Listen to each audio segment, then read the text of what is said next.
They'll blanket you in Wi-Fi and profit off the radiation. Congregation collecting the people for that Satan. I keeps it blazing, cause I can read between the lines. I ain't blind, we unwind what they're really saying. Genetically modify what you're tasting.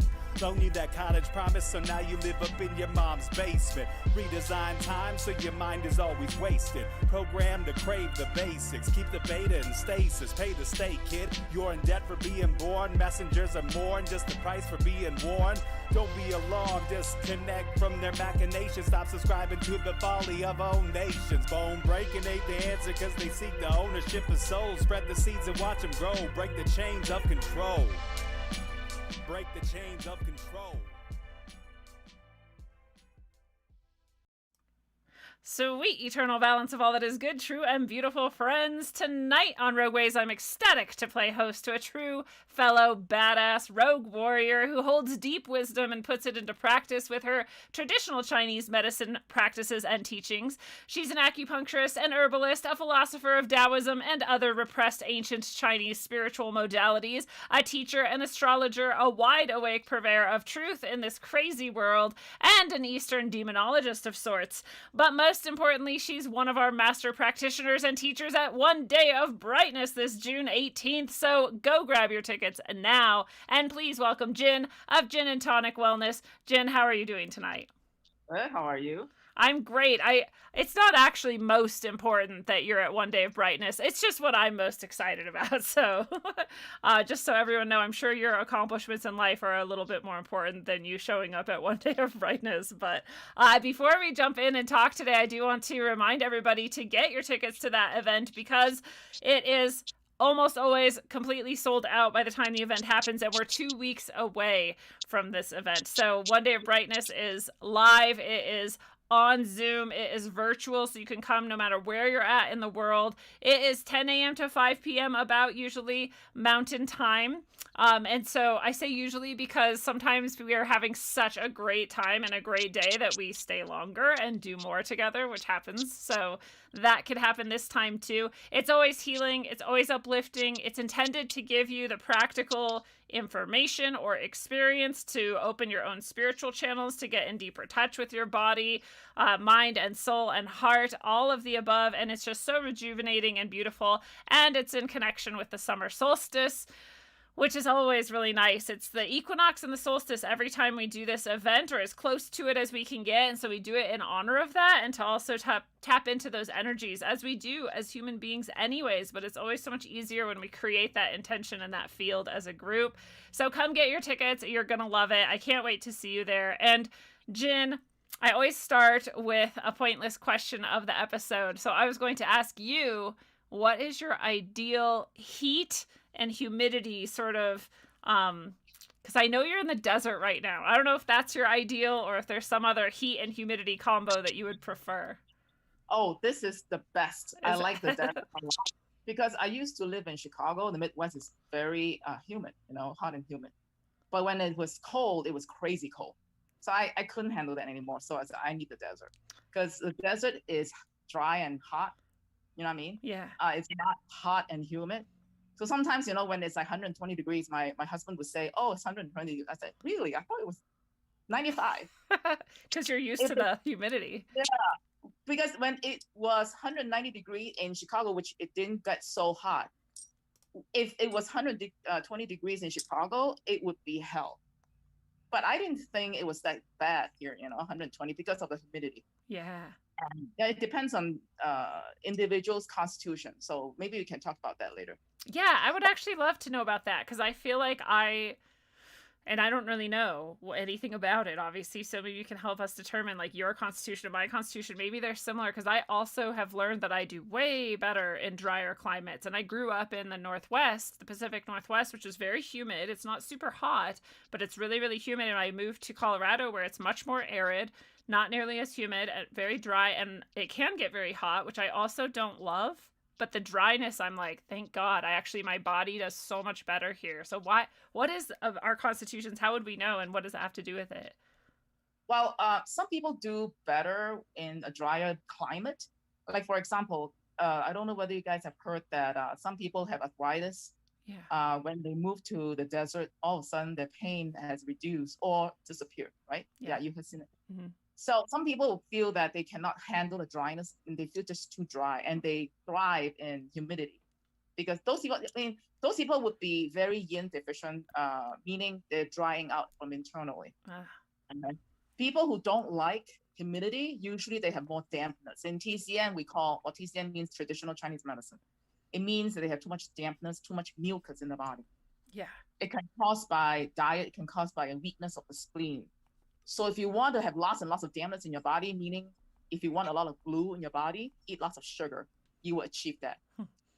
You know, I always tell people that. They're like, why would I want to do that? I say, exactly. Yeah. You don't want that. So, you know, Lindsay, just now when you gave everybody about the introduction about me, I was going to tell you that the way you describe me makes my head very big. I just want to tell everybody that I'm still, I mean, to my own standard, I'm still a student in this field. I mean, to some people, they think, wow, you're such a master. I say, I'm not a master. I mean, if you met my teacher, my professors in China, you would think you'll kick me to the curb. All right. So, but I just like, you know, reading old texts and classics.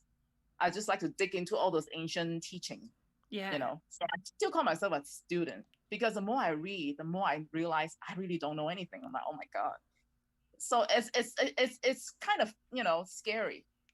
But the more you know, the more you realize, you know, I don't know anything. Oh my God. You know what I mean? Yes, so, I do know what you mean. Well, we know here on Rogue Ways that is a sign of true intelligence, is that the more you know you don't know. And so when you consider yourself a student still, it just reassures me that you actually are a very intelligent person, which I already knew just based on our few interactions we've been able to have.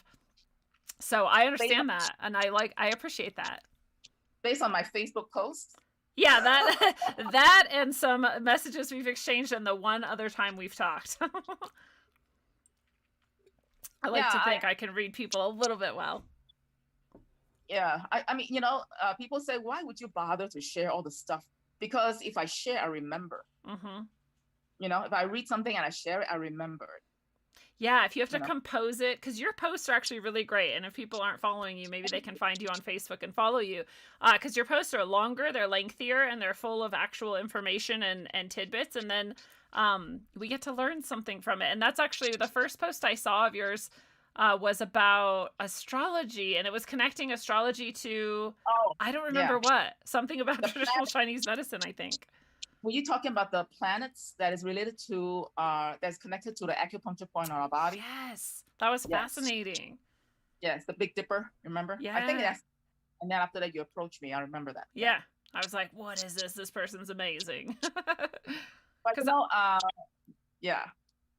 I had never heard anything about planets or astrology being connected to like acupuncture points, and acupuncture points in themselves, I'm like, I feel like I have this understanding of them, right? Like they're similar to what we would call chakras. They're energy points. There's like billions probably all over our body. And then people who have been intelligent enough over the years to map some out and show us where they're at and like help us understand what they might be used for. And I mean, explain your understanding of just acupuncture points in themselves. I feel like that alone is so fascinating.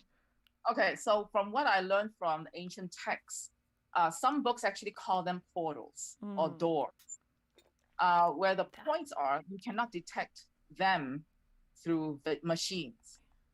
You know, that's why sometimes when people don't feel well, they go to the doctor and then they did all the scanning and all that from the machine. They say, you're fine, nothing's wrong with you.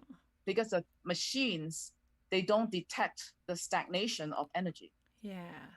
But you know what? I don't think why they couldn't invent a machine that detect that, because we do have in the modern world, we do have the Kirlian camera, right? You know what the Kirlian camera is? Yeah. It shows like energy fields. If they can detect the energy around our aura, why can't we detect acupuncture points? They probably have it. Maybe they just don't tell us. Yeah, you're probably right. Say, oh, you know what? Yeah, maybe one day they say, oh, you know what? We discovered this machine. You invented it like 100 years ago. You know what I mean? You don't know. Yeah. You know what I'm talking about? Yeah. Back to the planets, the acupuncture point. From what I understand from ancient texts, they call them portals. They call them doors. And I always told my students, I said, when you learn all these acupuncture points, it's better if you learn the actual Chinese name. Okay, I understand that Mandarin is not your mother tongue, right? It's not your native language. It would be quite challenging for people in this part of the world to learn acupuncture points with in those Mandarin names. You know what I mean? Because most people learn acupuncture points in numbers. You know, lung number 1, 2, 3, 4. You know, and all that, right? Yeah. So I told my students it's better to learn all these acupuncture points by their names, because each names means something. Yeah. Some points just straight out tell you, I treat blood diseases, because the name of the acupuncture point could be blood ocean. You know? Yeah. So, for example, the spleen number 9, spleen number 10, which is a blood ocean. If you only learn spleen number 10, it doesn't mean anything unless you specifically memorize that is for the blood disease. You know what I mean? Yeah. Then you remember. Okay, but then you have to really drum it into your head to remember that. But we Chinese, when we learn the name of the spleen number 10, it literally means, it says spleen, blood ocean. So for students who understand Mandarin, which is a blood ocean, oh yeah, I use it to treat, blood deficiency. You see how much easier? But then it's easier because we know the language. Yeah. People from this part of the world, they don't know Mandarin, so it'll be harder for them. And my students say, oh, it's hard enough to study, the numbers. You want us to study the name? I say, yeah, you don't have to, but it would benefit you. Yeah. You know what I mean? Right. It's like, what's your goal? If this is your goal, Right. cool. But if this is your goal, like, do that. Some of them know, many students know some very important, main points in Mandarin, but then majority of the points they learn in numbers. Yeah. So the post that you saw before you approached me was about the acupuncture points related to the Big Dipper, right? Yeah. So I just want to tell you that all these things I learned, it wasn't from TCM school. TCM means traditional Chinese medicine, okay? So it's not from TCM school nowadays, not from modern TCM school, okay? Like when we were talking before, when you approached me, right, we talk about the difference between the classic Chinese medicine and traditional Chinese medicine. Yeah. Classic Chinese medicine used to teach all these things, which still have all these Taoist practice intact, all right? Including all the incantation, demonology, and all that, right? Yeah. But Chinese medicine has gone through so many thousands of years, and then the modern it gets, right, they have all the reform. So when it got to Chairman Mao era, Mao actually did a huge reform on the medicine, and he said that all the superstition has to be censored because it doesn't make us look good. It makes us look like we are being superstitious and not scientific. Remember, do you recognize this word? Yeah. Scientific. Since 2020, we talk about scientific a lot, right? So if we don't get to be modern or scientific, then Western doctors would not look up to us. So this is the excuse that Mao gave everybody. Okay, but I can assure you, they are still using the very old teaching. All right. So they thank God they did not wipe out every single thing. Okay. Right. A lot of these old teachings are still, some of them are hidden, some of them are buried, some of them are just taught in a very secretive way, back in the old days, I mean. But now you can still learn it. Just so you know that all these Big Dippers are on there. I actually mentioned it in the classroom before, and some students say, why do you want to learn this? It's not in the board exam. Well, it's important because this is tradition. Chinese medicine comes from Taoism, Yeah. That's why I have to explain to everybody, classic Chinese medicine and traditional Chinese medicine are greatly different. Difference is the spiritual part of it has been greatly ripped away, okay? Stripped away.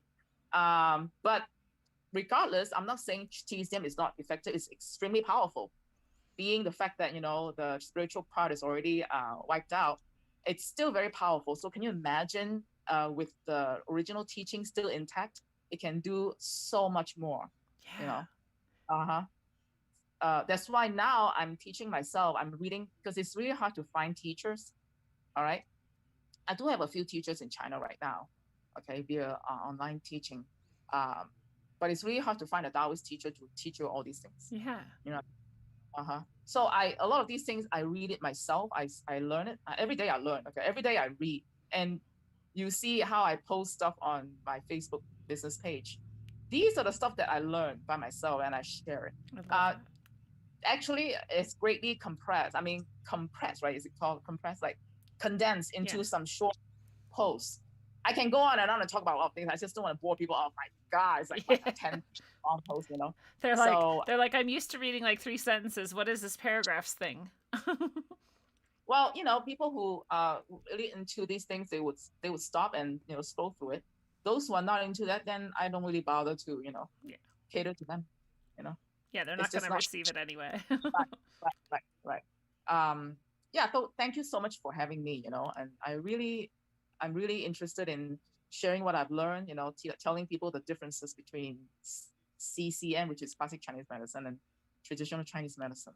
I mean, I didn't even know there was such a thing, right? I've heard of traditional Chinese medicine, and that's already for a lot of people like a little bit out there, and they're like not sure about it and whatever. And to learn that there's then even like a deeper layer, of course there is, right? Like, of course there is. And of course, like every other tradition around the world, it's been ripped apart and suppressed and destroyed and tried to be disconnected from us. And luckily, like you said, there's people who kept it and are still continuing it. And luckily you're one of those people, and I hope you find more and more students to take it up as well, because it would be a shame if this were to not continue to be shared and expounded upon and learned and practiced. There is a good reason for it.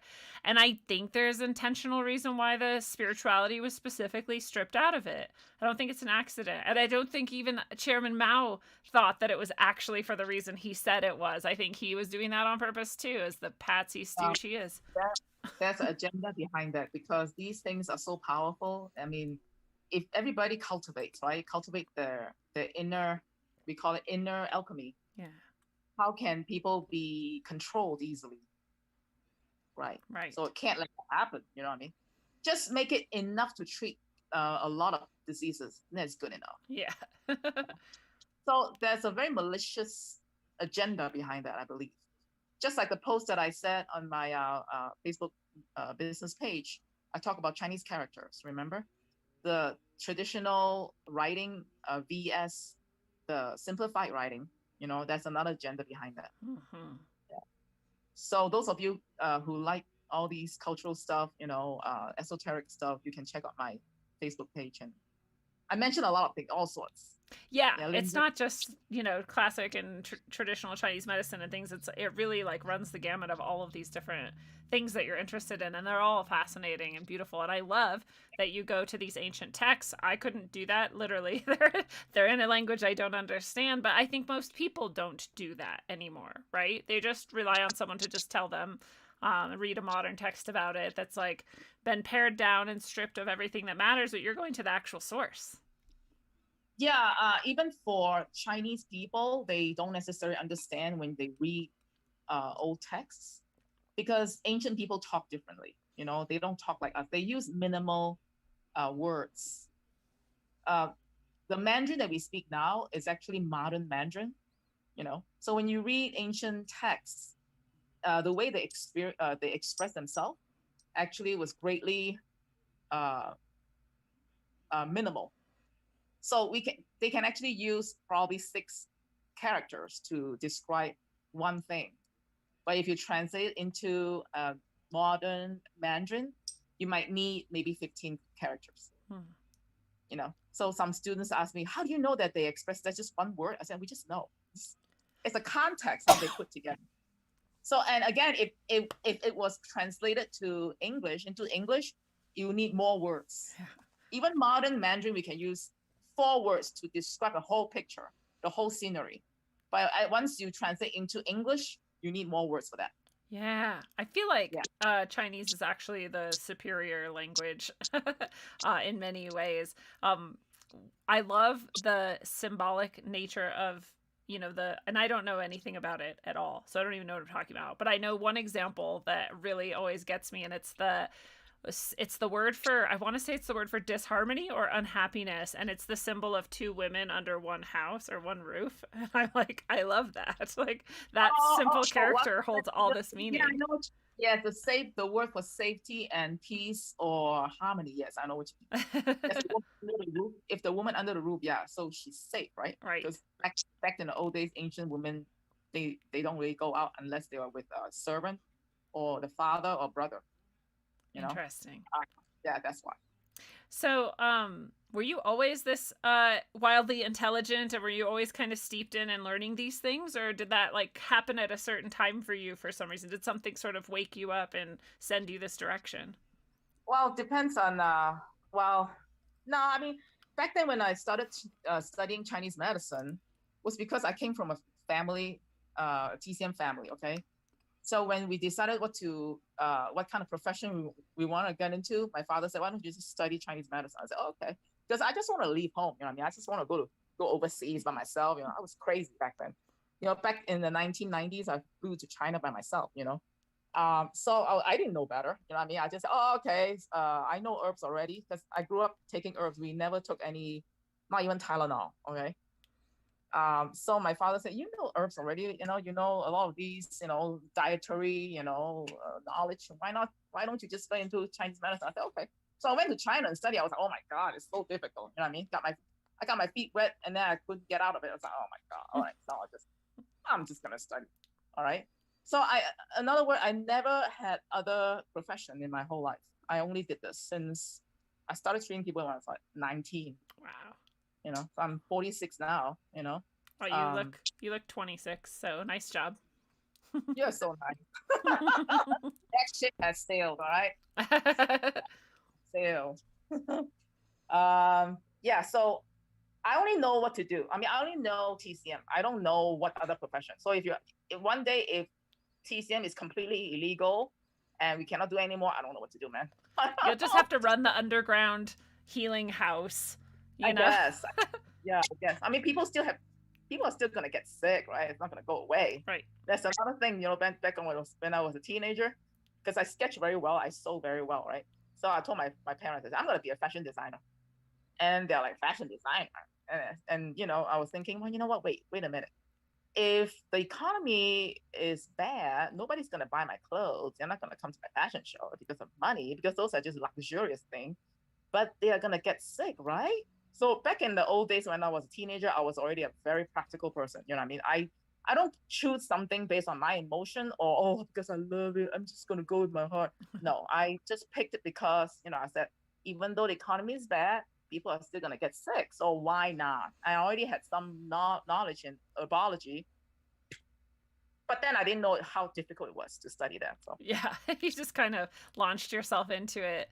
Well, speaking of the herbs that you knew so well and you never took any of these Western medicines, well, first of all, Tylenol is poison and everyone should be careful with it. It kills more people than most drugs ever do, including like street drugs. oh It's really? I thought ibuprofen was Ty- caused internal bleeding.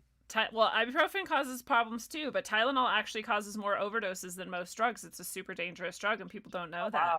And it's because Oh, people don't. There's just like a fine line between enough Tylenol and a deadly amount of Tylenol. They don't tell people that. They don't warn anyone. So people will take things with Tylenol in them in conjunction, not realizing there's Tylenol in, for example, their cough syrup or something else they're taking, and then they'll also take a Tylenol and then they're dead. It's liver toxicity like kicks in and kills them. So be careful of yikes. Tylenol. I'm glad you never took it. But I didn't No. know. I went to acupuncturist when I was young for back pain. I never took any herbs. I went to an acupuncturist, in the last few years of my life, about 10 years ago and beyond, for various things. Never took any herbs. This acupuncturist I just started going through last week, he is like, oh, you're going to take herbs. And you're going to take this herbs, this herbs, this herbs. You're going to do it this many times a day. And like, keep sending me home with herbs, and I feel better faster than I ever did with any other acupuncturist. So the herbs are clearly a very important part of this. So it sounds like he gave you capsules or pills, right? Not Little the raw tiny pills and then a powder. Oh, powder. Okay. And How does powder it too. taste? I like the taste, but he was like, it's not going to taste good. But I'm like, I think my body needs it because my brain is like, this tastes good. Next time, try the raw herbs. They don't taste good. No, it tastes really bad. Okay, even though I grew up with that, I'm still not used to it. You know what I mean? Yeah. But because it's good for me, it would make me feel better. So I'm just gonna just swallow it. Mm-hmm. tastes horrible. I mean, I always told my client, I said, okay, Chinese herbs, they don't taste like hot chocolate, okay? Yeah. It's not a treat. Exactly. Hey, it works, you know. I mean, if the diagnosis is correct, Yeah. you know, if the proper formula is prescribed, yeah, then it works very fast, like you said. Yeah. Well, and I also was telling people, I went to the doctor. They had to take my blood. They had to do all these things, and they could tell me, oh, your thyroid is this, and it's low, and it's hypothyroid. You have Hashimoto's, and also you have your cholesterol is getting a little high. I'm like, oh, okay. I went to this practitioner, this traditional Chinese medicine practitioner, maybe classic. I don't actually know. And he looked at my hands, and he told me all the same things in a minute. No blood test, nothing. And he told me all the same thing. I did not tell him those things. He told me those things. Because different pulses that we check with the 3 fingers like that, right? It represents left and right. Left and right hand shows different organs. So the left hand and then the right 3 fingers, they represent different organs. That's why he could tell you what's going on. Yeah. He sounds pretty good, so you might want to give me his information so I can refer people to him. Yeah, and also I was like, well, I want to tell people about him, but I also don't, because what if he gets so busy that he can't see me? I don't. Yeah. He'll maintain in business, and he's gonna be able to see you. Otherwise, you have to close down and you can't see anymore. It's true. Yeah, I'm just so fascinated also by the idea that we brought up already, that these points where you put the acupuncture needles are referred to as doors or portals. Portals. That's fascinating to me. I mean, this is the spiritual underpinnings. Is people treat acupuncture really weird. When you ask people, like, what is it? Why does it work? People in the Western persuasion, Western mindset, they don't want to talk about that. All they say is, we don't know. But like, why do you think it works? Do you think it's a spiritual thing that's happening? Absolutely. But if you just look at something very surface, you can actually call it unblocking the Chi stagnation. So all these doors are actually concentration of Chi, right? Mm-hmm. Everybody knows what Chi is. It's energy. But on a spiritual perspective, but if you look at acupuncture needles, I usually would get needles that is made with a copper handle, okay, versus the plastic ones. I don't use the plastic ones. Why? Because when you put the acupuncture needle in the acupuncture point, the needle is like an antenna, with the handle being like a copper, like a very conductive metal. It actually can correspond with the essence in the ether. Essence means the healing substances. But when you put needles in those people, in a patient, the patient will lie there and it seems like there's not much going on, but actually it's far from it. It's a lot of energy is flowing. Okay. So that's why when you do acupuncture, you shouldn't do acupuncture. You shouldn't set your clinic right next to a nightclub, or you shouldn't set your clinic right next to a morgue, or, funeral home and stuff like that, or somewhere really noisy, because of the whole energy field. If it's a really loud restaurant, if it's a McDonald's, really bad vibe restaurant, then when you put needle into your patient, because it's so concentrated, that area is so concentrated, the needles can detect all these energy and send it into the patient's body. That's why when we learn acupuncture, there's some precautions that we have to pay attention to, which is for example, when there's a huge thunderstorm, we shouldn't do acupuncture. That's the reason. Because there's a lot of static, a lot of you can tell, right? Like when there's a storm going, right? And if you do acupuncture, it can be very destructive. Some ancient texts said if you do acupuncture during a huge storm, if the person is very deficient, it can cause mental illnesses later. They're taking in like so much energy that's so far beyond them or something. Correct. When it's when the storm is so bad, thunder and lightning and all that, don't do acupuncture. Right. I wonder too then, because some traditions, eclipses are not something to go out and be in and experience. There's some negative energy there. Right. Is that similar? Right. And I honestly, if you want to be strict, I would not do acupuncture right when the eclipse is going on. Okay. I mean, I've heard people using like playing EVG board during the eclipse. I'm like, wow, this daredevil. Bold, yeah. Oh, I know. But not to say EVG board. I mean, when you do acupuncture during the eclipse, I think on some level, spiritually, it could affect that person. Yeah. In ancient time, people, they never ran out to look at the eclipse. Nowadays, people use whatever, sunglasses or whatever, I mean, film, put in front of their eyes and look at the eclipse. That's the big no-no. Ancient people stay home. They hide from the eclipse. Because based on some ancient text, they said the eclipse is actually like a giant EMF machine. So it emits a lot of these frequency out. Depends on how good your constitution is. If you're very weak, deficient, we say, okay, or toxic, I mean, nobody knows what it's going to do to you. If you might fall ill. Yeah. So during eclipse, full moon, all these phenomena, right? People with mental illnesses or people with some, mental impairment, they usually would show, or kids who are very sensitive and fragile, they will show in their behaviors. Yeah. That's fascinating to think about too. Like, this is dependent on your energy, right, where you're at, whether or not you can handle it or what you're going to be taking in if you are out in it. That's interesting. Right. Individually, yes. Yeah. I was thinking, what was I going to ask? Oh, so also with the acupuncture points, is part of the idea too, when you're putting these needles in these points, is like, sometimes are you releasing chi and then sometimes you're drawing it in, or is it the same every time? It's not the same every time. Depends on, that's why we cannot just see patient without, you can't just, go to acupuncturist and then say, I have a lower back pain. All right, lie down, I'll do your back. It doesn't work that way, okay? You have to go through a consultation to find out what's going on with you.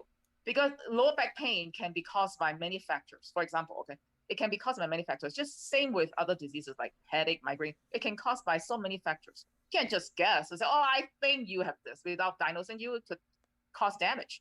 Because sometimes it can be, you have too much stuff in your body. We have to, reduce it. That's what we call excess. Or if you don't have enough stuff in your body, we have to replenish that. We call it tonifying or strengthening. So how do you know if you don't go through a consultation and diagnose them? If the person needs to be strengthened and you actually ended up, we call it sedating, taking things out, reducing, then you're going to make them worse. Yeah. Right? Right. So, So to answer your question, there are techniques that's involved in strengthening or reducing. So that's why there's a whole set of teaching in ancient techniques that I used to teach in school. I taught them some ancient technique. There are techniques that you can warm up your whole body. There are techniques that can cool your body. And the students, they freaked out because they said, oh my God, it works. I feel warmer. I said, yeah. Otherwise, why do you think it carried on for so many generations? If it didn't work, it is not like some hocus pocus stuff, So they actually, some students got it. Some students still need some practice, And they said, my God, I came in very cold. Now I'm warmer. Is it psychosomatic? I said, no, it's not psychosomatic. And I said, touch your hands. Oh yeah, it's warmer. So it depends on what technique you use. These are not just looking cool. I'm using some ancient technique. I look so cool like a master. No. That's a reason behind that. Yeah. So it's not always the same. Sometimes you put needles in, you need to strengthen. Sometimes you put needles in, you need to sedate, take things out. Well, and this is interesting too, because I've had acupuncturists that I go every time, they do the same needles every time. It seems to me, at least. This most recent acupuncturist I've gone to, first of all, I go way more frequently than I ever have. He's like, you need to be here 3 times a week. We're doing this and this. And I'm like, okay, to whatever. I trust you. He does totally different thing every time. They're in different places completely. So clearly there's something different going on in their practices or their understanding or something that I don't know. Does he check your pulse every time? Yeah, he looks at my tongue and he like touches me and he looks at different things and then he does whatever he does. That's why it's always different. Okay. I mean, the base foundation needles, I mean, there are some needles which are similar, but he would switch around based on what suits you that day, because your pulses and tongue change from time to time. You know what I mean? Yeah. Hopefully changes for the better. Yeah. I mean, the more he treats you, the better. You must have just started not long ago, right? Yeah, it's just a week ago even? Not even Yeah. that long. That's why you have to go more often. And as you get better, and he's going to tell you, okay, so now you can come in twice or once a week versus 3. I'm so excited. I feel better already within 1 week, and I can't imagine how much better I'm going to feel. You look better than last time we talked. Oh, thank Remember, you. like 2 months ago, I think we talked, right? Yeah. 2 or 3 months ago, we talked. Yeah. You look. Thank you. More glowing. Oh, thank you. It's a combination of colonics and acupuncture and. Absolutely, you have to clean out that sewer system. It's everything too, right? Yeah, cleaning out the sewer system is right. Oh yeah. People greatly misunderstand their intestines. Otherwise, all the crap backed up. Can you imagine? You don't want that. Literally. I mean, there's stuff in there if you've been eating in any kind of which I unfortunately go back and forth. I have periods of time where I eat crap and then I'm like, why do I do this to myself? So anyways, that's a whole own discussion. But that stuff can be in there for years. Years. Gross. Yeah. Yeah, because our intestinal lining is not flat. It's not smooth. It has structures that sticks out, like it looks like fur. Okay, to increase the surface of the digestive area, right? So it's not all smooth. So when you eat food, that much went in, maybe only that much come out. Yeah. You know what I mean? It also depends on what you eat. Like, let's say if you eat a lot of dairy and all the standard American diet, lots of meat, not enough fiber, then probably you eat that much in, and then maybe this much can come out. You know what I mean? Mm-hmm. So where is the rest? Part of it would be absorbed by the body, or part of it would be built up like a plaque, right? Yeah. On the intestinal wall. It could be as hard as rubber tire. It could be as black and hard as rubber tire. That's crazy. And sometimes it takes up the it takes up the structure of all these fur that we talked about just now. And when it came out, it looks like snake. It looks like, you've seen that, right? It looks like, really weird shape because it takes up the shape for so many years. Yeah. There used to be a company called Blessed Herbs. I don't know whether you know about them. Yeah, that was the first cleanse I ever did. They have the best system ever, and they are no longer here. I know. Okay? I just learned that. I'm so sad. Yeah, I love this stuff. Mm-hmm. And when you do that right, you see all these snakes coming out. It looks like ropes. I mean, it depends. I mean, people eat a lot of dairy will have that kind of rope. All right. I've done it, but I've never seen any rope coming out because I never grew up on dairy. We don't eat dairy. You haven't maybe eaten this shit. Maybe once or twice a year I'll eat cheese, but it's not my. You know what cheese tastes? You know what cheese to me smells like? Cheese smells like baby puke. I was gonna say pus, puke. Puke. Yeah. And my friend said, "Oh, thanks. Now I eat cheese. I think about baby puke." I said, "Good." You know, especially the blue cheese, it stings. I don't even know how can people eat that. I don't get it. I know. When you really think about it, it is pretty nasty, actually. Very. Yeah. I mean, every now and then, some goat cheese or sheep cheese are good. I don't recommend actually cow cheese to my client. I said, if you really want to have cheese, eat some goat cheese or sheep cheese. But even that, sparingly, not every day. Yeah. Eat the cheese every day, you're going to build up these plaques really quickly. And what happens after you build up these plaques? Your body will keep absorb all these toxins, all these poison back and forth, until you flush it all out. You're going to feel tired. You're going to feel, sometimes some people walk around like hungover because the food that they eat got fermented in the body. Fermented food, which is, if it's fermented before it goes to the body, fermented veggies, is good for you. Once you eat the food and ferment it in your body, it's not good. What does the fermentation create?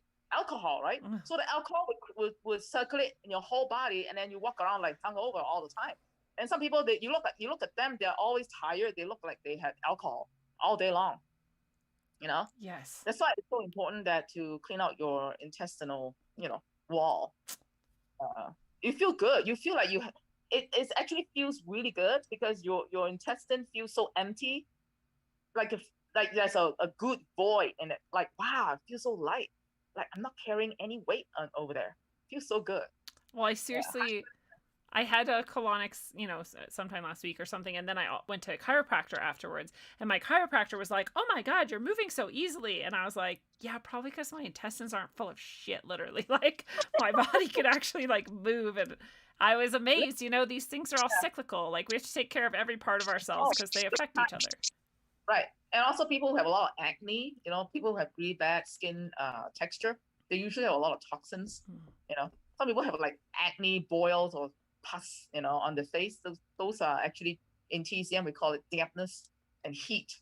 But what do they come from? Diet, it's all from inner environment. So if you want to have good skin, you have to clean it up. Have to. Yeah, the inner has to match. It's just like the alchemical hermetic traditions say, right? As within, so without. Yeah. So I'm glad that you actually take all these actions and improve your health. That's great. I One try. week you already, I feel so good. Can you imagine if you keep going? Yeah. That's why I'm like, so a psychic was on my show and so I did his psychic session because I could tell he was the real deal. And so I did a psychic session with him and he told me I was going to live till 97. And I was like, holy shit, I really need to get my shit together then. Because like, I know I don't want to say it gets harder and harder, but it does not get any easier to replenish and rejuvenate yourself as you get older, right? So I want to make sure I go into that long stretch of time the best that I can. Depends. Don't let age scare you. Okay, age. I mean, some people say, "Oh, I'm painful because I'm old." No, you don't have to be old to be painful. You can be in your 20s and you have pain all over. You can be 90 years old. I had clients in Chicago back then. They're 90 something. They still do yoga. They do headstand. They do stretch. All these, split and all that. They are in the 90s, 80s. So don't let age fool you. Don't let age scare you. The reason why you're painful not because not because you are old. The reason why you're painful because you haven't been taking care of yourself. You have a lot of stagnation in your body. But it doesn't have to be age related. You can be in your 20s, you move like a 90 years old. You can be 90 years old, you move like a 30 years old. You know what I mean? Yeah. So to answer your question, when you're older, it's harder to heal. Depends. If you're already very deficient or if you're very excess, meaning too much toxin in your body, then it's hard. You can be 25 years old and then hard to heal. You can be 25 years old, you cut yourself, and that wound stays there for a year. You know what I mean? Yeah. Right. The wound, if you want to know how healthy you are, you cut yourself, right? And then you see how fast it heals. See, if it heals in 1 or 2 days, you're very healthy. Used to be like that. You can go back there again. I'm going back there again because it was like last spring. I want to say what my chicken my chicken stepped on my leg and she accidentally scratched me, and I was like, oh, not a big deal, it's just a little cut. The scar is still there. It was a tiny scratch, and I'm like, something is wrong with my body if I can't heal a tiny scratch. Clearly. How long has it been? How long has it been? I mean, when was the last time? It's been like a year and it's still there, but Oh, okay, yeah. Yeah, that's not normal. No. So I'm, my thyroid disease and all this stuff that I have going on, it's like I learned I had that, and then I did a certain amount of stuff to try and help it, and that helped, and then it got worse. And so then I had to learn like a new amount of things to do to help it, and then it got worse. And so I'm like, now it's like really, really bad, and I'm like, I'm going to stop just like bringing me back to this sort of center point, and I'm going to like completely heal this thing and get rid of it finally and once and for all. So that's where I'm at right now. Yeah, you will. Yeah. If you keep going, and just, invest in yourself time wise, and if you're consistent, then you get there. You can always reverse it. Yeah. I mean, you didn't start out very, very sick, right? You're not like very, very worn out. Yeah. So you still have a chance. Yes. Right. You still have a chance. So I wouldn't be worried. And I think I found the right combination of modalities now that I can actually accomplish this. I wanted to ask you too about your necklace because it's a very specific. Oh yeah, this one. Yes. I'm gonna show it closer. It's a butterfly pendant. It's beautiful. Okay. Yeah, my friends always think that, oh, you're crazy. And back in the old days, like 2018. Wow, back in the old days. 2018, I flew between Chicago and Las Vegas, right? Because I was still there half the time. in the process of moving to Las Vegas. All these pendants, right? And then the TSA at the airport, they say, "What is that?" I'm like, "Oh, I mean, I don't really like TSA people. Okay, now, I'm not saying all of them are bad, but I have come across some very mean ones. So I just like to tease them. I mean, not bad enough that they can arrest me, but but just mess with them a little bit. I said, "Oh, these are my tools. I work with my client." They said, and one of them got nosy. They said, "What do you do?" "I curse people for a living." These are not. I mean, in Thailand, they have all these pendants. If you are familiar with Thai metaphysics, they have Buddha pendants. They have a lot of animal pendants. So range from anywhere from tiger bones, from tiger to centipede to tarantula to um, rabbit, cat, whatever it is. Okay, to some really hardcore ones that maybe we can do an episode about Thai occult. Okay, That'd be fun.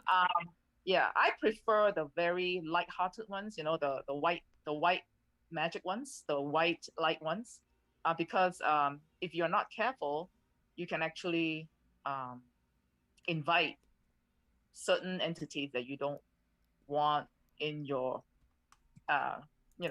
energy field. Yeah. So this one is a butterfly pendant from the monk called Kruba Kristana. He actually had a very magical experience when he discovered this butterfly pendant. He made it. Okay. I cannot remember the whole story when he first discovered this butterfly pendant, the butterfly healing method. All of a sudden, from the spirit world, there's a whole bunch of butterfly appearing in where he was chanting, when he was praying. Yeah. So if you guys know, this is just one of the Thai pendants that I have. I mean, they have a lot of practices and all that, but I like butterfly a lot. And some people wear these pendants and they have like huge accident or difficulty, and they turn out that the whole car was total and they were fine. I mean, how can you explain things like that, right? So yeah, the Thai pendant things would be one show, worthy of one show. All right, we can talk about a lot of these, but I like these physical stuff, pendants and amulets and healing tools, from L rods to pendulum to all these sacred geometry structures to rocks and gemstone and all that. So my friend said, "Oh, you never buy any Gucci bags or brand name stuff." I said, "Because I don't like those things. I like, to me, wealth means you have all these tools around you, okay? Jeweled, like rocks around you. That's wealth to me. Yeah. Not a bunch of designers. I mean, no offense, if those of you who like designer stuff, by all means, be my guest. But to me, I just like all these healing stuff, healing tools. It's more fascinating. I mean, I can get into get a piece of healing tool and be happy for like months and months of it. You know what I mean? Yeah. Well, and you can use it anytime for the rest of your life. Right. You can actually, you can manipulate energy with it if you know what you're doing. If you learn how to do it.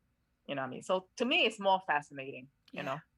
It's a little synchronistic, because earlier today I was just thinking, every day I have at least one piece of jewelry on me that is a spiritual tool and that has a specific spiritual purpose that it is helping me with. At least one, if not like multiple. That's why I tell people, I said, every time you see me wear something, there's a purpose of it. Mm-hmm. I don't wear something just because it's pretty. I used to be like this when I was younger, but now every time you see me wearing a piece of jewelry, there's always either a healing tool or something that you can use it for manifestation or that. The other day, I just gave one of my cats a sacred geometry pendant. Oh, I love that. I have two cats. Okay, I gave one sacred geometry pendant. Guess what happened? A few minutes after I gave that cat, my gray cat, a sacred geometry pendant, the other cat got jealous and she ended up peeing in my papasan chair. I didn't know what happened then. The next morning, she came to my bed. Usually she would sit on my chest watching me until I wake up. That morning, she didn't. She sat right next to me looking away. So I felt her pouting. I said, "What's going on? What happened?" So the moment I asked her, all of a sudden, my gray cat's pendant came to my mind. I said, "Oh, you're jealous of the pendant that I gave him. I didn't give it to you." all right. So I quickly put another one. I have somewhere, it's mine, and put it on her. And then she got happier and then came purring, you know. Otherwise, she gave me a whole day. She gave me a silent treatment. I was like, wow. See, people, we have a person who comes on, my good friend Catherine O'Shea. She'll be at One Day of Brightness as well. She's an animal communicator. And I just think that people don't understand that animals have very clear thoughts, energy, emotions. They're little souls. No mercy. Oh, yeah. They'll tell you why they're upset. And they tell you telepathically. Because I totally forgot about the pendant. That morning, I just woke up. I was like, what's going on? You're pouty. Yeah, and then all of a sudden the pendant came in my mind. Oh, okay, got it. Yeah. Right. And if you're wondering if you can do this too, yes, you can. You too can talk to your cat about what's upsetting them. When you have a pet for a while and they can look at you and you know what they need. When they meow or when they bark, you know what they need. You know what I'm talking about? So back to the jewelry thing, my cats are wearing better jewelry than a lot of humans. I was like, wow, that's a blast. Seriously. Right. Yeah, so are these necklaces then the other ones? Are those mala beads? Yeah, these are mala beads because I chant every day, every single day. I chant mantra and all that. So I might as well just wear it, right? Right. That's beautiful. Come in handy. Thank you. Yeah. I'm obsessed with malas. It's just beautiful. They are. Yeah. Can you share which chants you do with us, or is that private? Oh no, I depends because I'm very much into Tibetan Buddhism. Yeah. So I always go to the Benza Satohong or some Vajrasattva mantra and all that. Or sometimes Kurukule mantra. Kurukule is one of the female deities, okay, who look red all over. She represents beauty and magic and self-improvement. All right, so depends.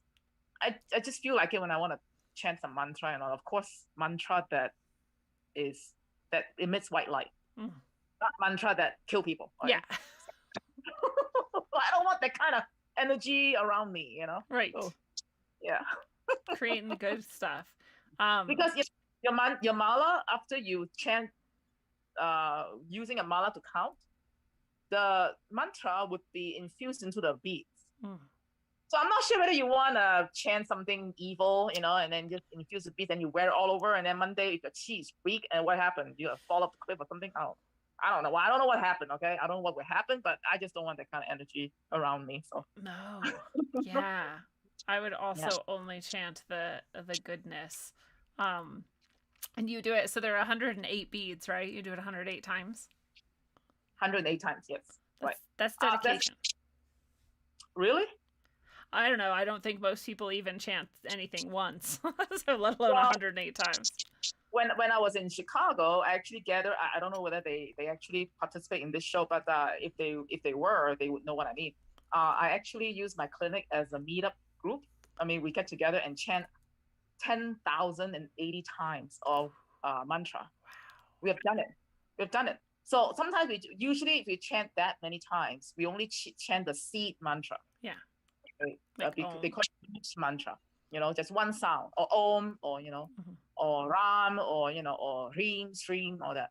So one time, according to one of the participants, we chanted 10,080 times. She met the one. She said she met the one because we were chanting the seed mantra for attraction. And she said when she was chanting, the whole time she was visualizing herself meeting the right person, you know, in her life. And she said it worked 10,080 times. There was a African American guy in there, right? And he was chanting. Because 10,080 times, we don't stop. We just go one sitting, 10,080 times, right? He was like, in the end, everybody was like so overwhelmed. He was standing up, sitting down. He kept chanting. And when we reached the last moment, he was like, damn. He said, I felt the frequency was so high. I said, of course. Why 10,080 times? Because based on the 108. You know what I mean? But 108 is good enough. 108 is good enough. Yeah. You know what I mean? You don't have to do 10,080 times. I mean, But if crazy. but if you want to meet the one or have this transcendent experience, perhaps you do 10,080. Absolutely. Why not? Yeah. Why not? It took us like what, 3 to 4 hours nonstop. Especially in a group. I mean, that's powerful. We do group meditation sometimes, and One Day of Brightness is intended to be this group coming together and creating for ourselves all of this good, beautiful energy and healing, and that's why it's so powerful. So doing that in a group is like amazing. Oh yeah, and get this. Before we chanted, right? I told everybody, okay, try this water, because I have a huge water filter in my clinic at that time. And I said, okay, try this water before we chant. Everybody had to drink water, right? After we chanted the 10,080 times, we tasted the water again, greatly different. The texture was softer, smoother, and it tastes sweeter, right? Yeah. There was a skeptic in our group one time. She's like, I don't believe things like that. But then she participated, and then she tasted the water. She's like, oh, and she became a believer right that moment. I love that. I love things like that where I tell people the same thing. You know, if you find somebody and they're actually helping you, your life is changing, or there's things that you can observe and notice that are actually different and improving or whatever, including like that water example, those are the people who you want to be working with. But if you're reading with people and it's like nothing's really changing, nothing's really happening, that's not the person you want to work with. That's not the people you want to be connected with. Because they didn't tap into that manifestation level. They didn't scratch the surface. They just scratch the surface. They didn't get into deep enough to reach the energetic level that can change things. Yeah. So, yeah. Which is like, you know, you could find that in traditional Chinese medicine and classic Chinese medicine and Western medicine or any other type of healer, practitioner, whatever, people who are kind of at the shallow level and people who are at the deeper, higher level. So it's always important, I think, to be looking at that. I think people sometimes make the mistake of going like, oh, this person's a naturopath and therefore they're really good. Not necessarily. Right. Maybe, maybe not. Right. They probably go with their status, like PhD or whatever. Yeah. You know, most people will say, oh, PhD, he must be good. Not necessarily. I met barefoot doctor in China who didn't have any status. And that guy kicked ass. Yeah. Okay? Yeah. So don't get too gung-ho about, the title.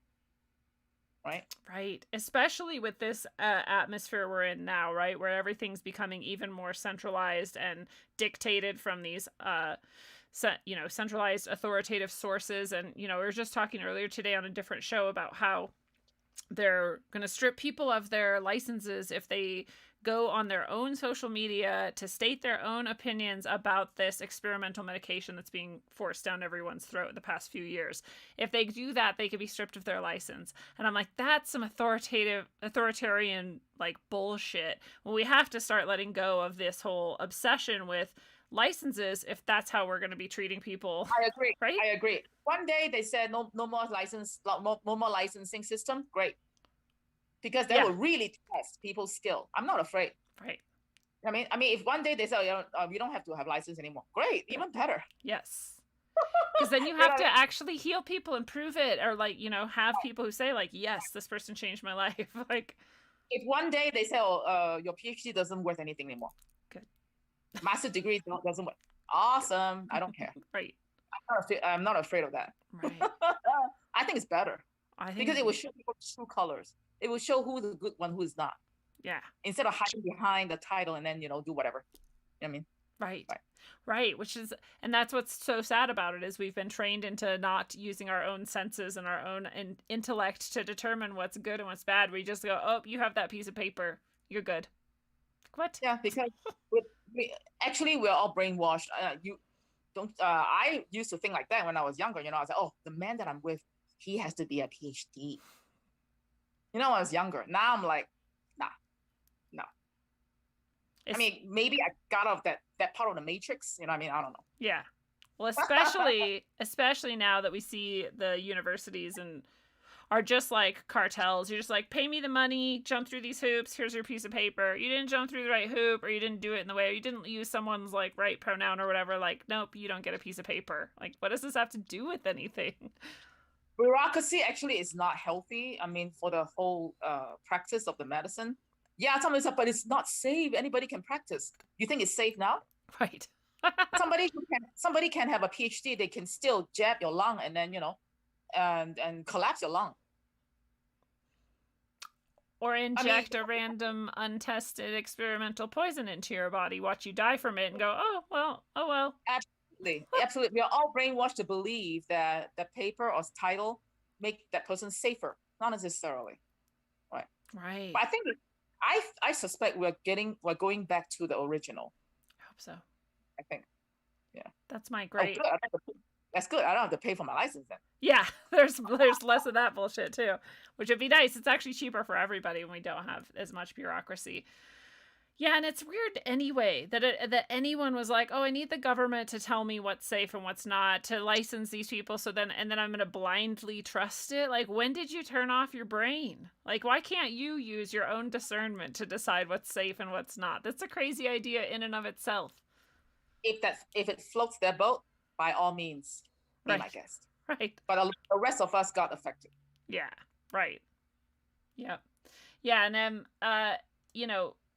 if we can, I just feel like we can create even more health with one another when we have this.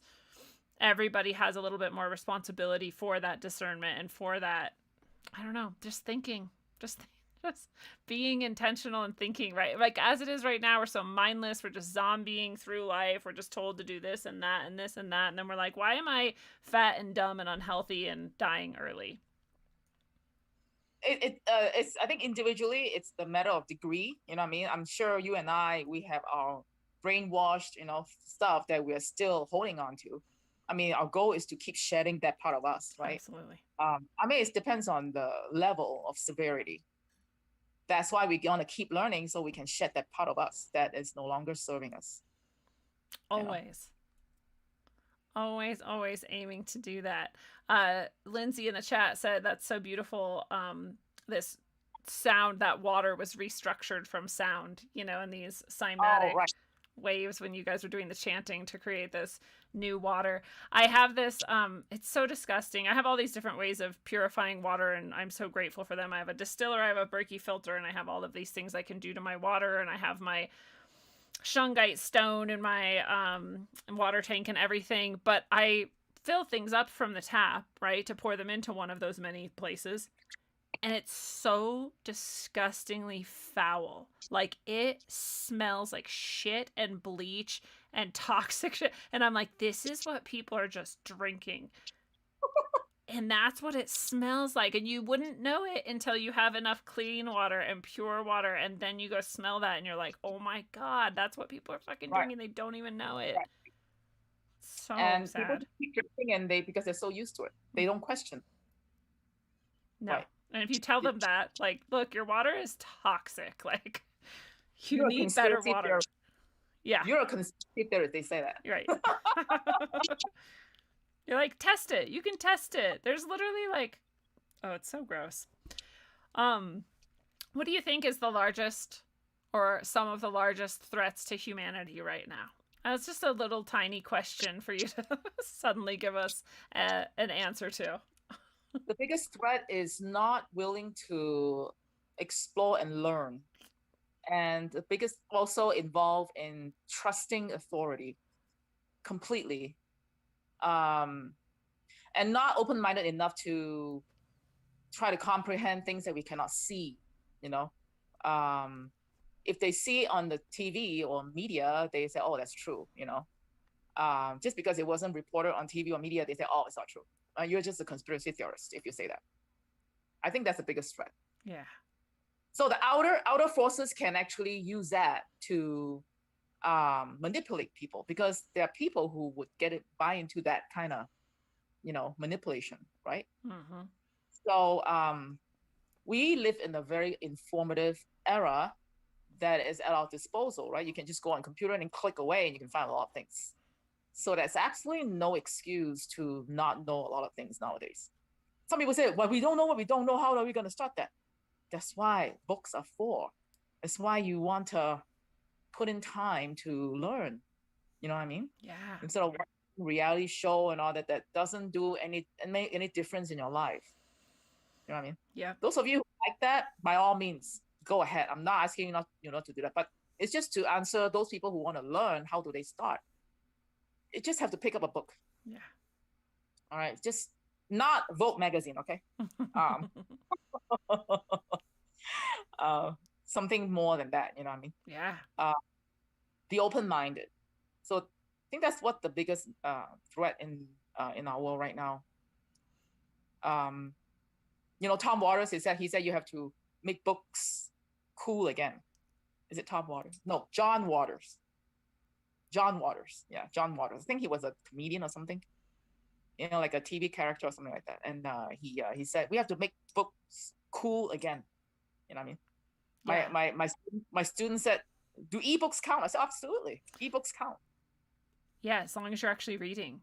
It's interesting. There's a period of time where I couldn't read as often because I was teaching. And I mean, I was reading a lot. It was just all like students' papers and like, stupid shit from school. And not a lot of my own things that I wanted to read. And when I went back to reading again after I quit teaching, my eyes were like weird. Like they couldn't like focus and read as easily. My audience has heard me tell this story before. It was like they bounced around a lot, and I realized it was something about screens. All the screens, a lot of times I was reading students' papers on screens. Most of the stuff that I was typing out to other teachers and other whatever, and the stuff that I was creating for curriculum, that was all electronic. And I think there was something about the screen that really actually messed up the way my eyes looked for textual clues. And that freaked me out. I was like, whew, I'm moving back to paper books. Like, I'm going to immerse in this because I think there's something way better for your brain.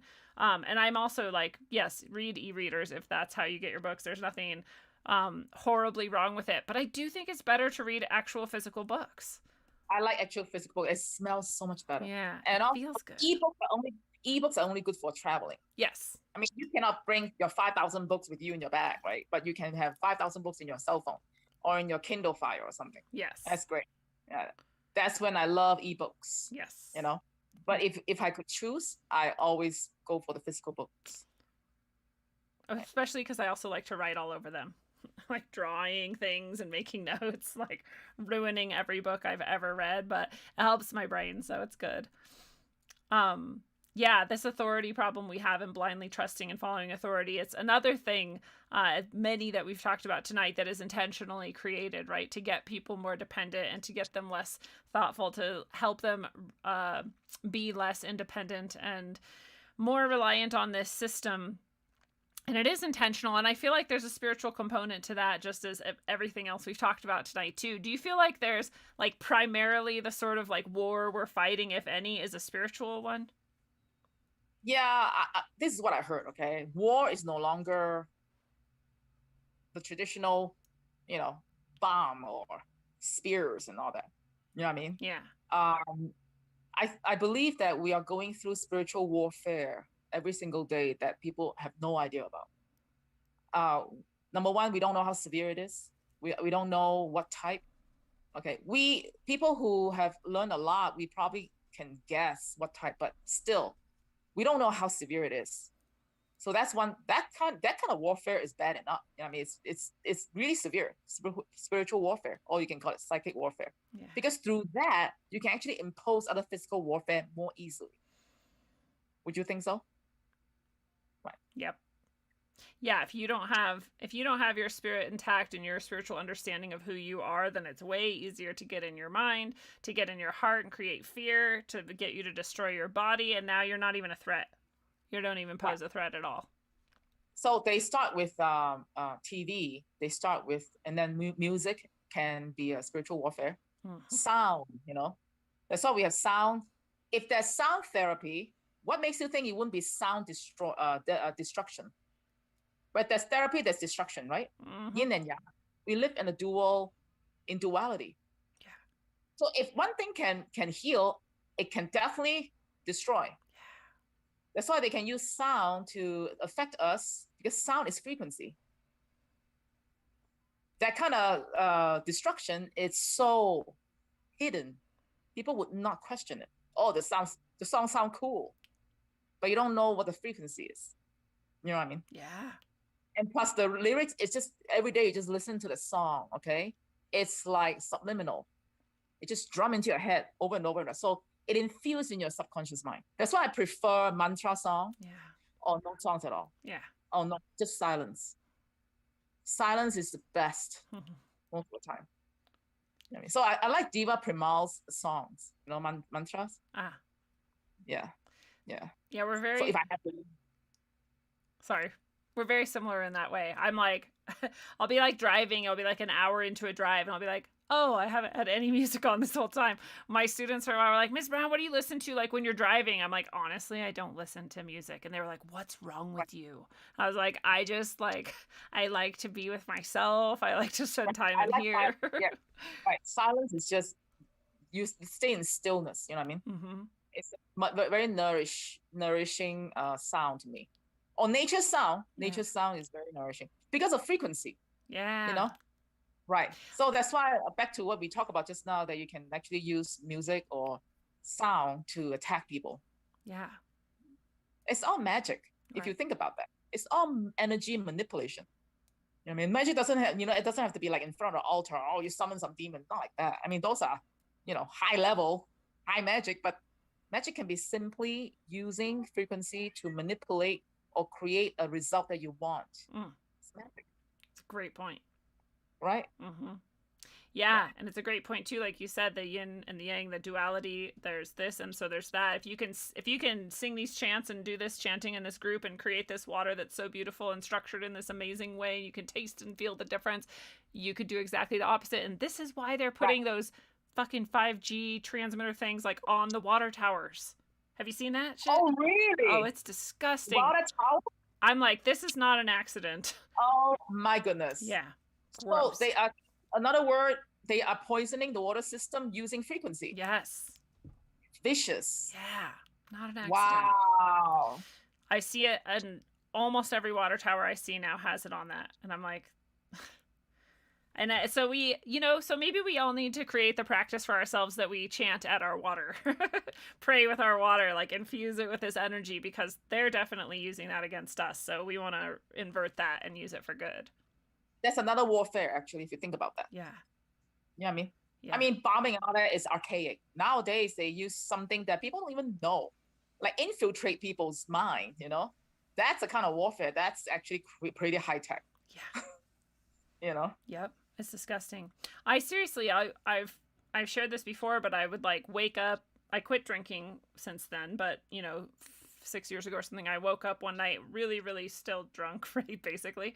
And I had this Lady Gaga song like cycling through my head, but like loudly, you can imagine like there's songs stuck in your head and they're kind of low and they're kind of in the background sometimes. This was like blasting in my head, and it was just repeating one line over and over again. And I'm like, this is not natural. Like, this isn't coming from me. It's black magic. Yeah. Yeah. It's disgusting. And I mean, yeah, we could get into all of that, but that's, like you said, this warfare. Don't get me started. What's that? Don't get me started. I can do another show about all that. Just black magic and just how we're being attacked, and it's an infiltration. Mm-hmm. Mm-hmm. To think about that, it is. Well, and this is what worries me about where we're at right now, because they've gotten people so materialist and so disconnected, right? Chairman Mao style, like, nope, you don't get your spiritual traditions, like rip those out and away, get you as disconnected as possible, intentionally so. And now we're in this place where people are like hyper materialist. Like they have you mentioned half the stuff, probably all the stuff we've talked about tonight, and they're just like, oh, you're crazy. Right? Well, being materialistic is not wrong. No. We are all materialistic at some level because we live in a material world. Right. You have to be materialistic at some, on some level. But I know what you mean. It's a kind of materialism that has become like an obsession that actually kill people's soul. I mean, would I get into a job that is so high paid, but then completely wipe out myself, my sense of self and soul? No, I don't think so. Probably at first you'll feel really cool. Oh, I have all this money, but then after that you're like, you know what? It's depleting me, and I'm not seeing anything good come out of it. I have bad luck over and over around me. No, it's not worth it. Yeah. Yeah, you're right. We are all material beings also. And that's what, I have my show Middle Path, and that's one of the examples of being in the middle path where you're like, yeah, I love science. I love materialist thinking and philosophy. And I also love spirituality. And they're actually both telling me the same things over and over again, which is amazing. But the materialists that we have now are like so one-sided. There is no spirit. There is no anything. Even though we have evidence of it, doesn't matter. It's not real. That's what they want. They want us to not believe in things like that. It'll be easier to manipulate. Yeah. You know what I mean? Yep. Or all the way the other way is also bad. If you're like just in the everything is just pure spirit and energy and I can just like la land, like that's also not great. You got to be grounded too. So right in the middle there is like maybe the best. They're actually still in this material world. You can't float around like a spirit. Yeah, not yet. Well, what do you think then is our greatest hope or our greatest strength that might help us through all of this darkness? Meditation.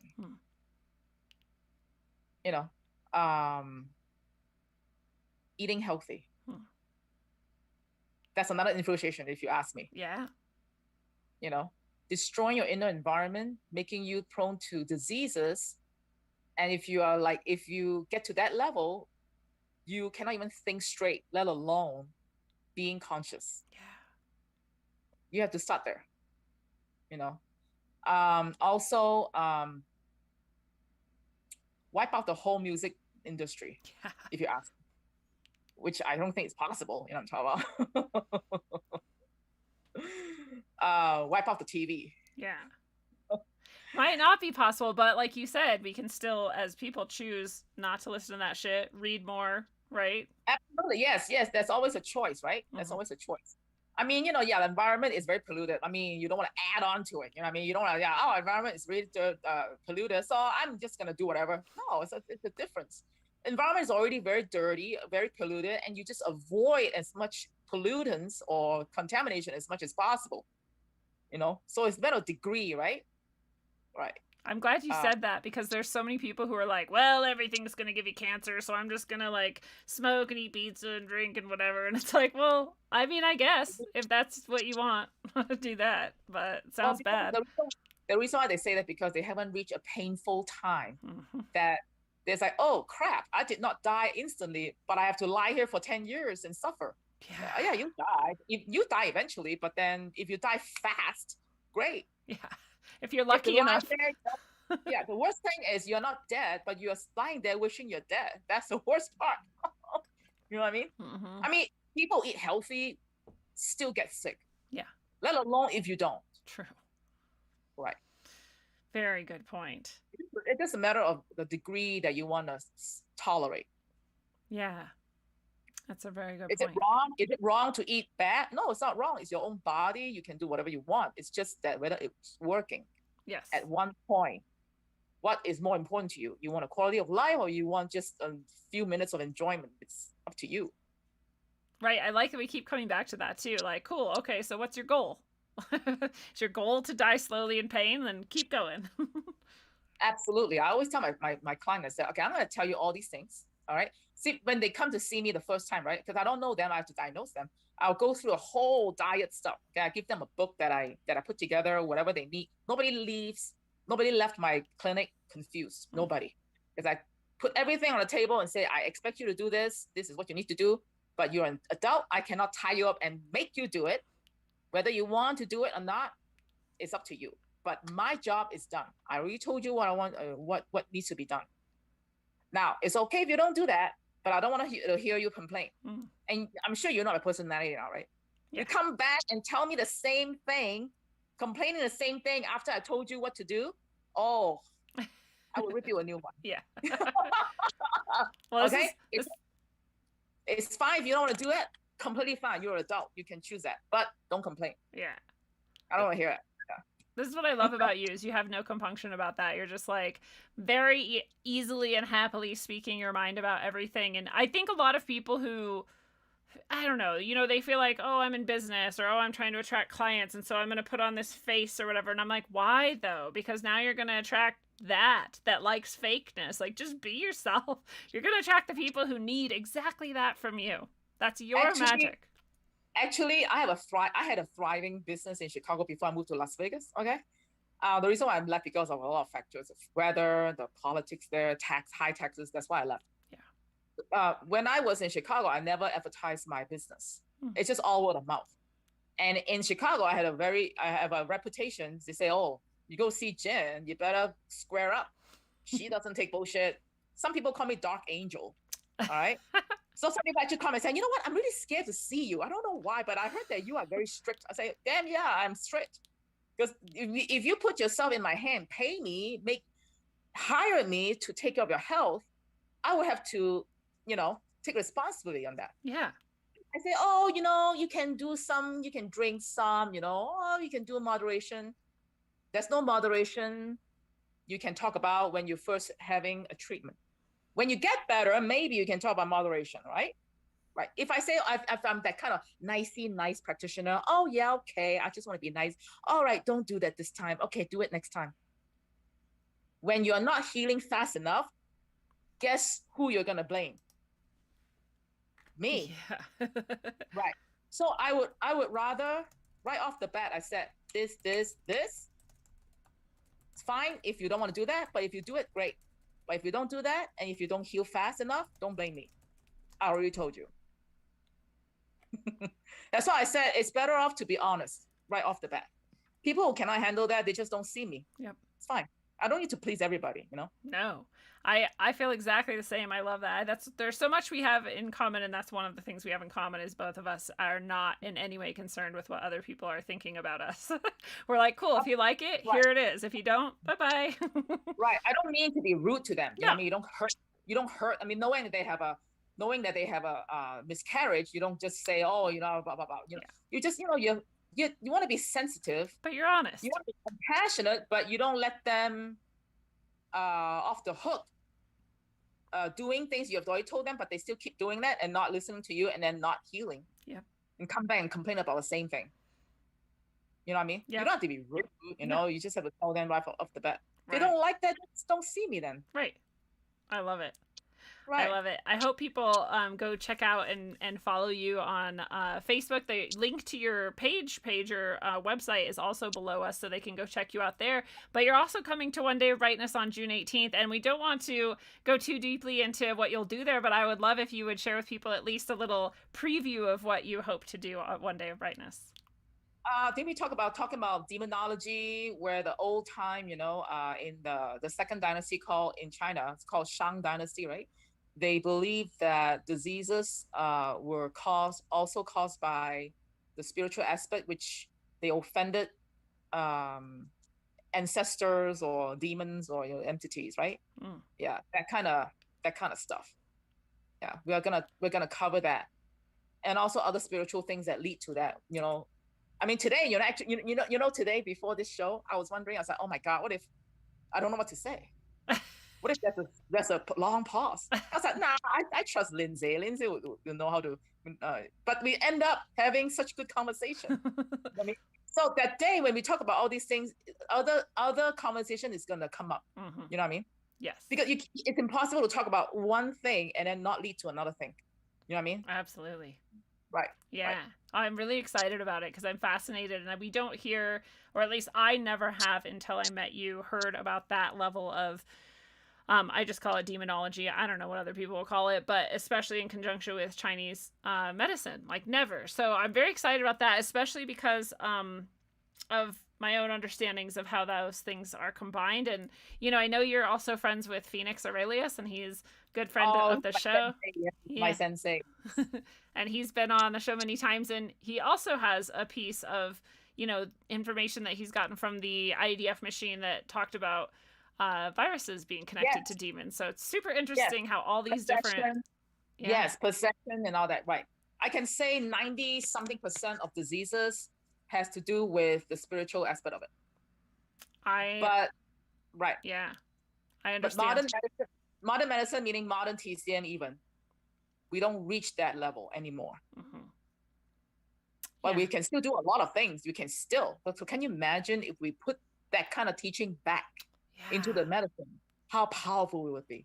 Well, and I think it'll be so powerful for people at One Day of Brightness to understand that for themselves too, even if you can't find practitioners like you who have that understanding and who bring that to your practice, at least you can know something about it for yourself and keep yourself a little bit safer and cleaner and clearer and brighter. Just so you know, I am not a demonologist or exorcist. Right. I would love to learn that. I would love to get into that. That's, actually it's really strange. I've been telling my husband for many years, I was like, I want to get into exorcism and demonology and all that. And then things just happen in my life that lead me to that area. That's really cool. Yeah. I'm not surprised. That's how I don't know how that happened, but yeah, it seems to me like that, Yeah. You have to tap into the spiritual level in order to be really thorough in the healing. Yes. Agreed. It's crucial. And that's why I hope everybody comes to One Day of Brightness to learn more from you on that and from our other master teachers and practitioners who will be there sharing with us in various topics and ways and things that we can apply to our life. It's going to be fantastic. So you can all go to rogueways.org to get your ticket to One Day of Brightness. Just go to the shop. It's usually the first thing on the shop page because it's the most popular event. Everybody comes, everybody loves it. Most of the people who go come back again multiple times. It's different every time, but it's always so uplifting and beautiful. And I'm just really excited this year because we have some new people for our summer solstice day, and that's really exciting for me. So do you have anything else you want to share with people about where to go or how they can connect with you or anything like that you want to mention? I used to teach in the university, but I'm not teaching anymore.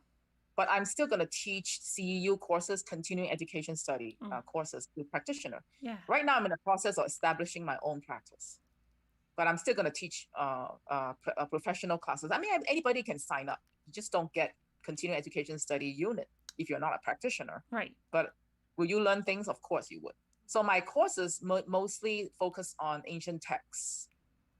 Okay. Yeah. It could be, the title today could be Secret Formulas from the Qing Dynasty in the Imperial Palace, like that. And then the whole, however, hours would be focusing on all the formulas and individual herbs that is in the formula, what they're for, why are they putting together, like there's a synergy of the whole formula, things like that. Or it can be, another title could be 13 ghost points, the 13 acupuncture points that treats possession. But nowadays, TCM use it to treat mania or mental diseases, stuff like that. Yeah. Everything that I teach is based on ancient texts. I don't create my own system because there's still a lot of teaching that we haven't tapped into or mastered. So I don't really want to create my own system just because I take some classes, some here and there, Yeah. I will always follow back to the ancient teaching, ancient texts. I love that. I love that you go to the ancient texts. Right. So for now, you can actually follow me on Facebook. You can actually go to my website, acujin.com. If you go to my website, you can just lead to my YouTube channel, my old Yelp account that you see, my old address, which is in Chicago, or my the Facebook page too, right? And Pinterest, I have that too. Oh, perfect. So that's just on your site. People can click over from there and find you. And what are your final thoughts or words of wisdom that you might want to share with people tonight before we say goodnight?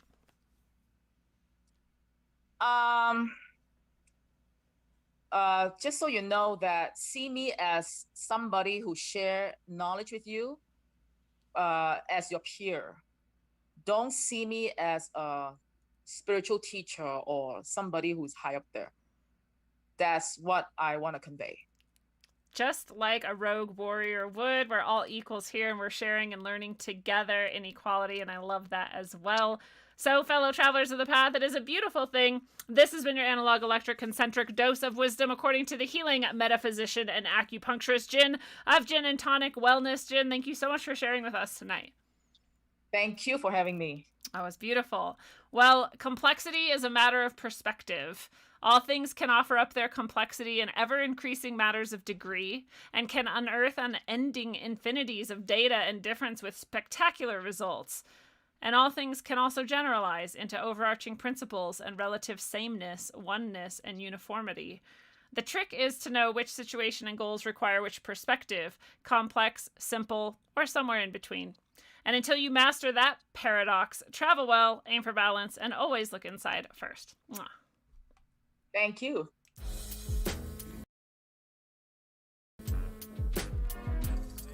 Yeah.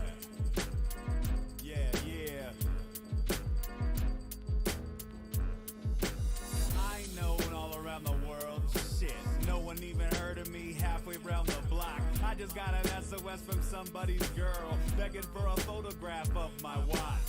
Also know what time it is, I don't know whose mind this is. Snowing in my sinuses, the league is gonna find the kid. Administer punishment, underwater drumming squids. Fuckers wanna pummel and toss them in the rubble bin. What a dumpster fire, motherfucking why? Try diffusing it if your thoughts are living, grow tired. Spin the venom mouthpiece in your mental housing. Sent to finish bounties on everyone who's doubting.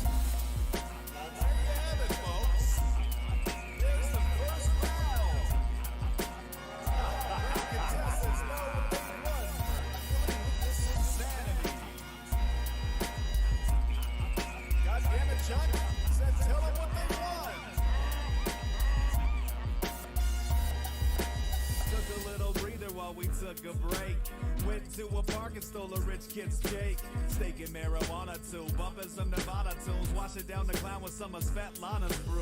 Who the fuck are you? That's what they keep asking. Kevin Garvey on a beat, international assassin. Smashing like my life's at risk. Caskets for the brightest spit. Rip mics tell arthritis hits. Still might make a life of this. Never will concede my run. Clever with deleted funds. Ever undefeated punk professor of the beaten drum.